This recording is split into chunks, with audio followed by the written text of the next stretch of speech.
Hello everyone, in this video I'm going to show you how you can add the green screen overlay in CapCut PC so easily. Alright, you can select the ground floor and you can add the green screen so as an overlay.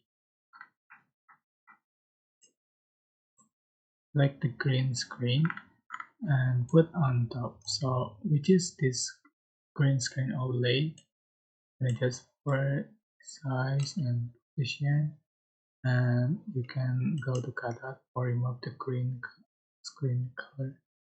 Select chroma key, select color picker, and select the green color just for the strings and the shadow until you find it perfect.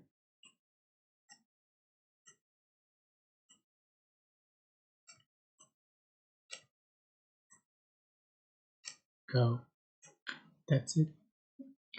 Super simple. I hope this tutorial was helpful for you. Don't forget to like, comment, share, and also subscribe. Thank you so much for watching.